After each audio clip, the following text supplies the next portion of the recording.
Beth and I were married for nearly 18 years before our breakup. We were high school sweethearts and married shortly after graduation. At the time, we had no other lovers but each other. There is something to be said about that. It is really a good thing. Love outweighs just sex any day of the week. Of course, you don't really realize it till it's too late. We led, I guess, what you might call a good life. We had 4 kids together: Amy, Brad, Carla, and Daryl. We called them the alphabet kids. After Daryl was born, I had a vasectomy. I didn't want the whole alphabet. What happened? What went wrong? We seemed to be a happy family. We were good parents and supported everything our kids did. We were like most young couples, struggling to make ends meet.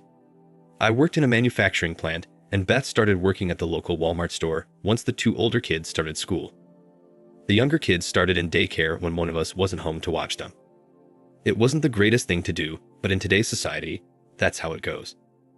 Our love life started off great, like probably most young people. We did it all the time, day or night. As the kids were born, we did it less and less. It's probably that way with most families. We just didn't have the time, or so we thought. Looking back, the problem was us. We started taking each other for granted. Our love life became a hurry up and do it. We reached our climaxes, but it was nothing like the days of old, the sweet and I love you so much type of sex. In a sense, I guess it became boring, but only because we didn't put the love in it where it belonged. I eventually got a promotion to supervisor.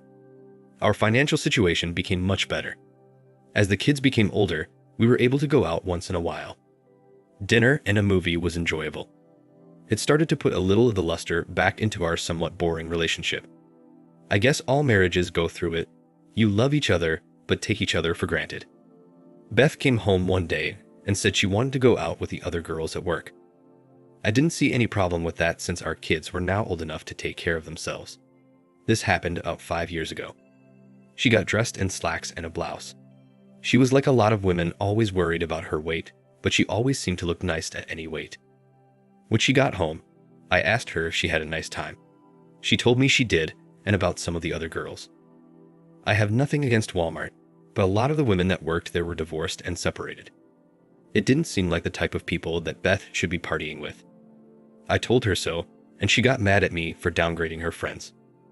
I told her I did no such thing. It's just that these women will look for men, and she'll be there with them. She looked at me a little sheepish. We were together for 18 years. I knew all her moods. I knew I hit a nerve. I asked if she danced with any men. She delayed in answering me, but then said she didn't do anything wrong. And yes, she danced with a couple of guys, and that was all. I knew a little more happened, but didn't push the issue right then. She told me that she and her friends were going to go out once a month. I wasn't really happy with it, but what could I really say? I would have to just wait and see. The subsequent months, it continued like that until one day when she wore a skirt with pantyhose. I watched her get dressed. She didn't say much to me. I told her that I would be waiting up for her. It was past midnight when she came in. She looked at me and started to go to the room to change. As she started toward the bedroom, I asked her, "When you left, you had pantyhose on. Where are they?" "It was hot, and I took them off," was all she said. I told her that this was starting to get out of hand and that we needed to talk about it, but she asked me to leave the room so she could undress. I told her that she had undressed in front of me for 18 years and wanted to know what was so special about that night. I walked up to her and grabbed her by the arm. It was something I had never done. "Please don't, Jerry. I beg you. Please don't." She knew what I was about to do as I reached under her skirt and found her pantyless. She started crying as I pushed her away. There my suspicion was confirmed. "Well, I guess that answers why no pantyhose, doesn't it?" I remarked. Her response was, "I'm sorry, Jerry. It just happened. I was drinking at this party and Joe kept telling me how beautiful I was, and then he kissed me and began touching me. I've never been with anyone but you, Jerry. The girls kept telling me how good Joe is, and I let it happen." I was disappointed, and the only thing I could say was, "Doesn't our marriage mean anything to you? Didn't you at least think about me or the kids?" She continued crying, saying it wasn't love like me and her have, that it was raw sex, and she doesn't want to lose me. I just stood there shaking my head in disbelief. I needed to think. My mind was going in 100 different directions. I told her I didn't want to talk anymore right then. My mind didn't comprehend what just happened. I told her we could talk the next day. I'd sleep on the couch that night. In the morning after the kids left, I got dressed and went to work. She was still sleeping from her hard night. I couldn't keep my mind on my job and took the afternoon off. I could have called, but I decided not to, so I went to where she was working and walked up to her. She was a cashier that day, and at the next register was her friend Barb, whom she'd always talked about. I had read the name on her name tag. She asked why I wasn't at work. I told her I was going to see our lawyer today, that I was getting a divorce. I turned around and walked out. Behind me, I heard her yelling at me to wait. She had a customer at the register and wasn't sure what to do. I guess she was in panic mode. I didn't wait as I walked briskly out the door and got in my truck and left. I went straight to the house and packed most of my clothing. I threw it all into boxes and put it in the truck. I had no idea where I was going, but I knew where I didn't want to be. I did leave a note for my kids. I told them that their mother and I were getting a divorce and she could explain it to them. I really would like to know how she was going to explain this one. Probably make it my fault. She was good at blaming me for most things. I ended up going to my parents' house.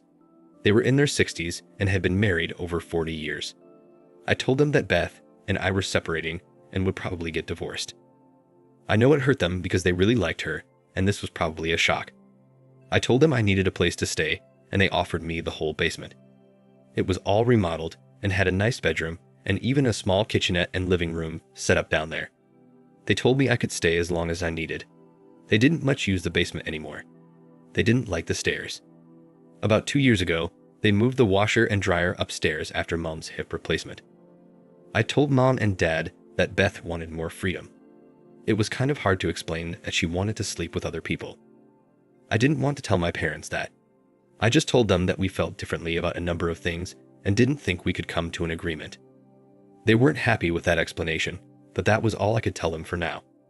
I did make it over to our lawyer, Jeff, and he told me that Beth had already called twice. I asked him if he was going to represent me or her. He said she doesn't want a divorce, and she thinks we could work it out. I asked him again to answer my question. Are you her lawyer or mine?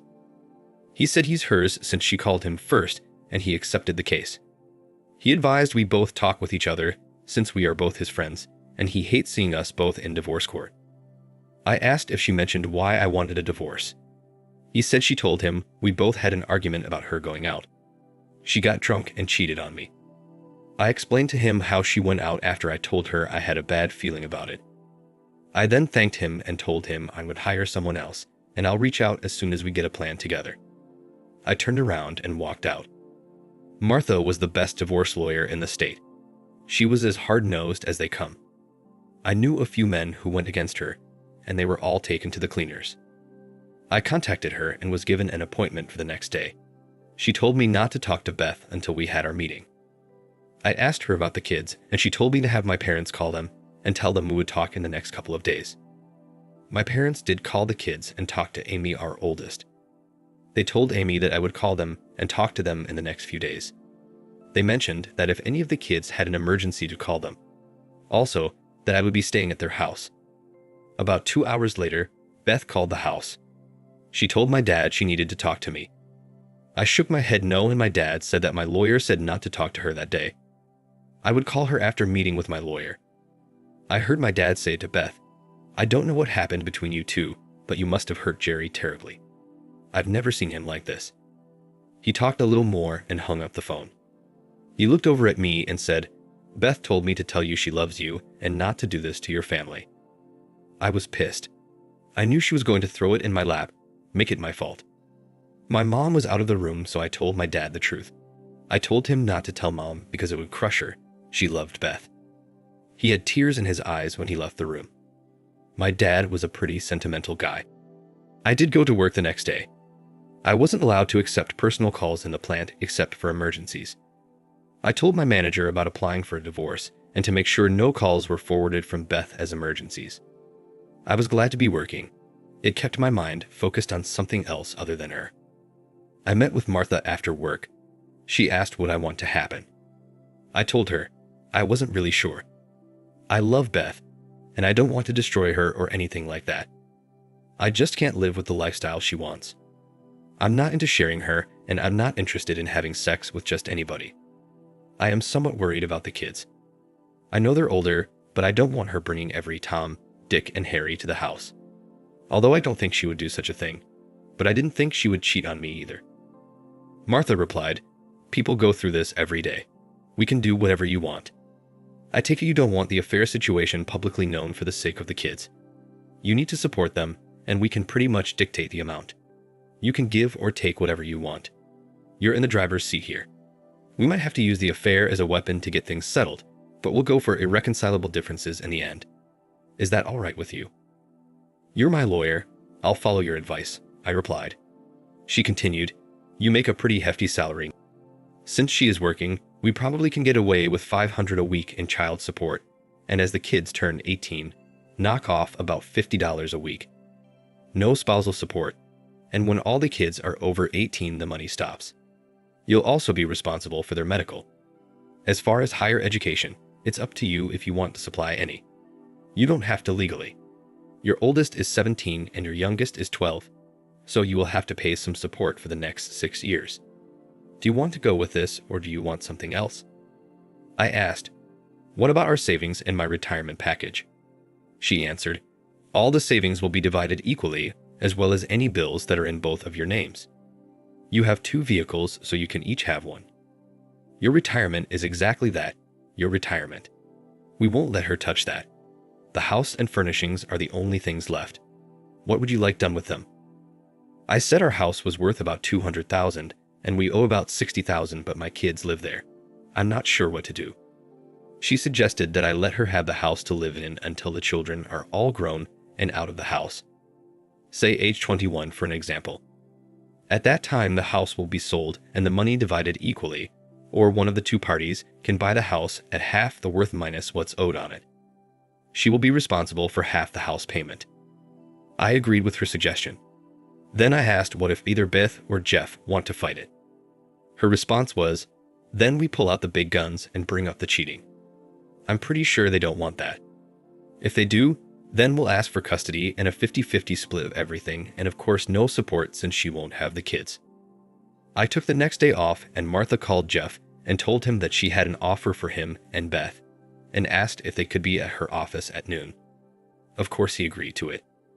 Jeff and Beth showed up at the same time. I figured Jeff told her to wait for him in the parking lot or something. There we were at the table, Martha and me on one side, and Jeff and Beth on the other. Jeff spoke first. He knew Martha and wasn't happy about being on the opposite side. Nice to see you again, Martha. I know how you operate and like to get down to business. Before you make us an offer, Beth would like to talk privately with Jerry. I said, no, she did her talking the other night. I will talk to her only after the papers are signed. Everyone here is aware of why I'm asking for the divorce. I looked directly at Beth.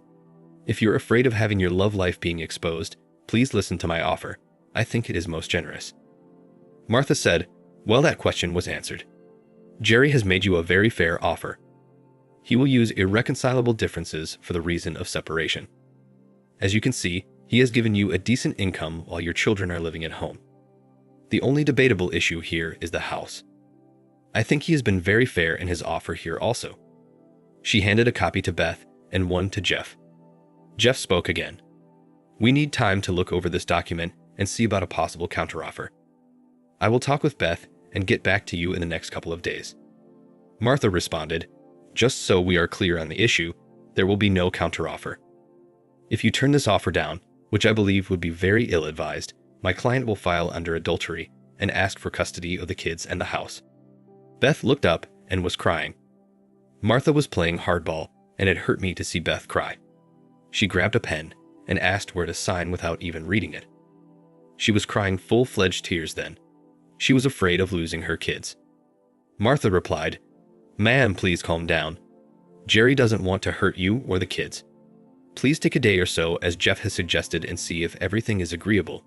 Maybe we have overlooked something.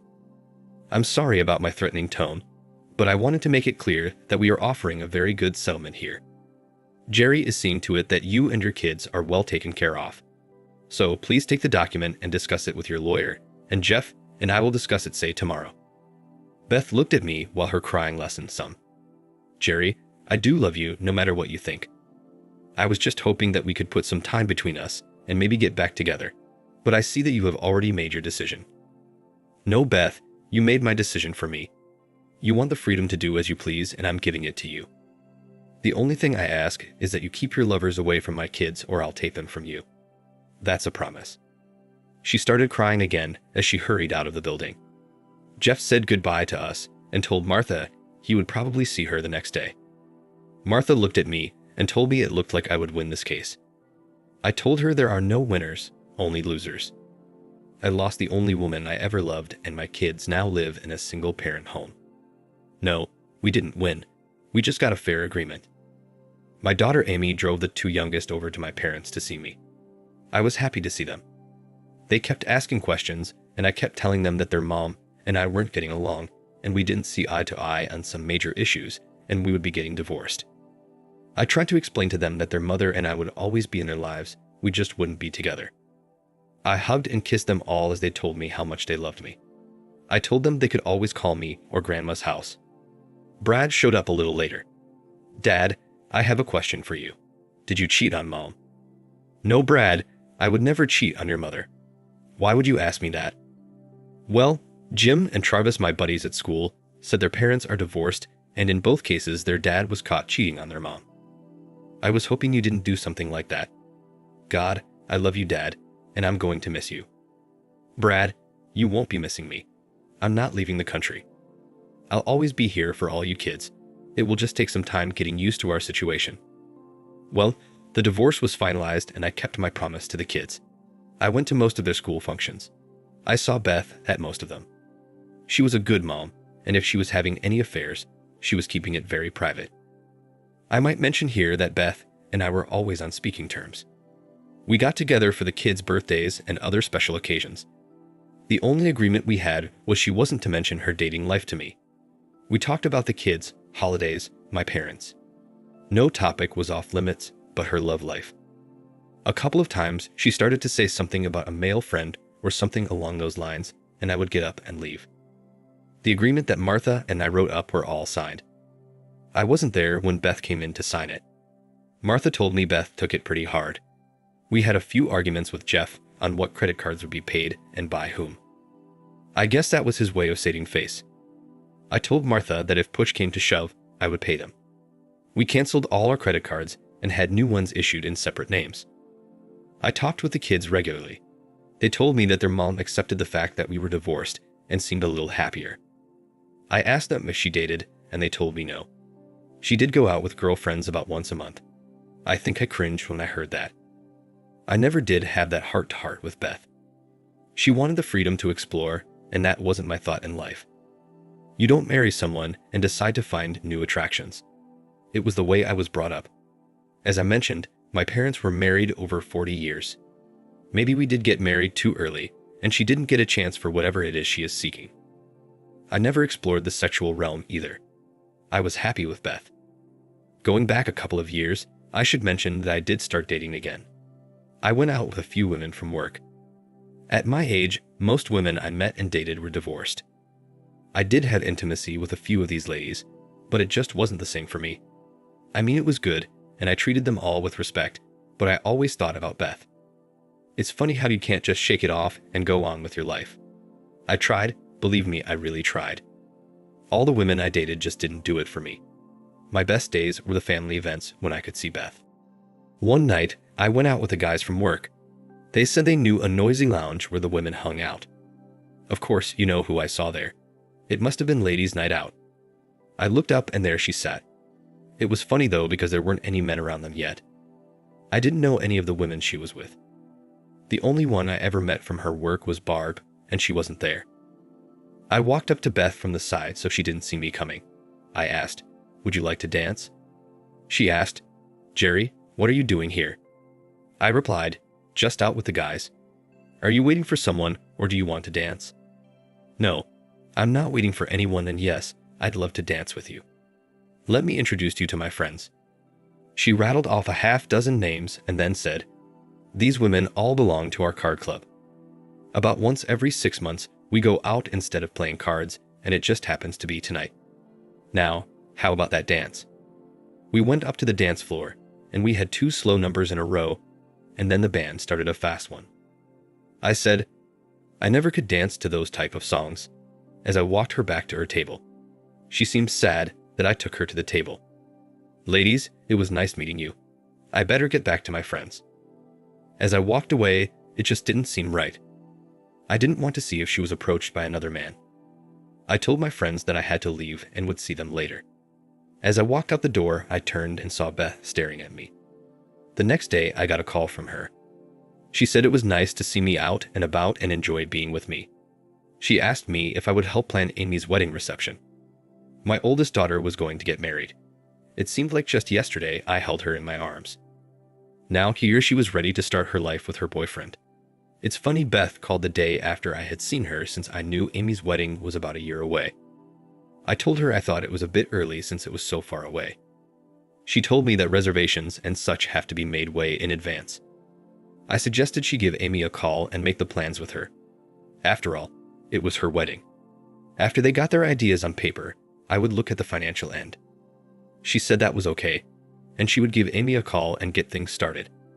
I wanted Beth to know that one dance does not put us back together. I called her about a month later to ask her how the plans were coming along. Carla answered the phone and said that she had gone out with friends. I was aggravated but really had no right to be. By this time, we've been divorced for over 3.5 years. I did ask Carla if her mom went out regularly, and she told me about once a month. In the subsequent months, all our free time was spent getting ready for Amy's wedding. I did have lunch with Beth, Amy, and my son Brad and Amy's fiancé Ben. We were headed over to be fitted for our tuxes. I hadn't worn one since our wedding almost 22 years ago, and I swear I looked like a penguin, but Amy and Beth both said I looked handsome. Time flew by so fast, and before I knew it, it was time for the wedding rehearsal. I went over to the church and did all the things I was asked to do. No big deal, as Amy and I walked down the aisle, and I did some silly things like hopping and skipping. Nothing bad, just having a little fun. I remember the pastor saying that it would be different the following day. We might be nervous, so we should try to remember our parts. I thought, yeah, walk down the aisle and later say, her mom and I. Wow, I thought, who couldn't do that? The wedding day came and everything went smoothly. Everyone had fun. I finally moved on with my life. I hurt for a while, but I was putting it all behind me. Did I love Beth? Of course I did, but her wrongdoing was unbearable. A while later, I met someone. She was a few years younger than me, beautiful, articulate, and funny. She told me she was divorced. She had 2 kids that were barely teenagers. When I asked her what caused her divorce, she said, a cheating husband. He wanted the so-called good life, you know, the include other people style. It wasn't for me. I'm a one-guy kind of woman. I also have to think what's best for my kids. I told him to go find a woman who thinks like that, but it wasn't me. We dated for about a year, and I asked her to marry me. She looked up at me and asked what the marriage vows meant to me, to love, honor, and obey, till death do us apart, richer or poorer, sickness and in health, to make love only to her and none other. I can do all that except the obey part, I laughed. We were married, and all my kids attended the wedding. At first, they were reluctant to attend. I had them come up before the wedding, and they met my future wife face to face. They saw the kind, gentle person that I saw. Of course, Amy was married already, Brad was planning to, and Carla was dating. Daryl and Carla were both still in college. They knew I needed someone in my life. Mom and Dad fell in love with my bride-to-be also. They drove up for the wedding. They knew my life was back on track. My wife looked beautiful as hell. Why any man would want to share her was beyond me. We went on a short honeymoon and stopped by Mom and Dad's on the way back. I showed my new wife the town I was from and the house I used to live in. We headed back home and began our new life. It was a simple life, but we were happy with it. We did enjoy it to the fullest, and our lovemaking was terrific. I don't know what Beth is doing anymore. The kids see her and say she lives alone. They said she seems to be doing okay. As far as dating goes, they think she does, but doesn't really talk about it. Of course they love their mom and do watch after her. She'll be all right, they said. I just hope she also finds happiness. I guess I'll never know. Thanks for listening. Like, share, and subscribe to the channel to listen to more stories like this. Take care.